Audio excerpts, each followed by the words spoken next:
If I'm reading it right, I think it says January 1981.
Wow, I think the previous owner upgraded the fan in this thing. This might be one of the quietest concepts I've ever seen.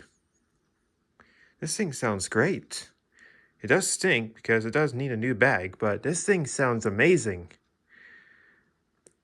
I would have expected it to be a lot louder, but this thing's actually very smooth for a concept. Wow. Now I have 3 green ones, I guess, but this one here is very smooth. Although this one was made in the 80s, these two were made in 1970. These two were made in 1979. So, yeah, great machine. The spring's a little worn, but it's not a major deal. And you're wondering why it has so many holes in the bag. Well, I think that's typical concept fashion for you.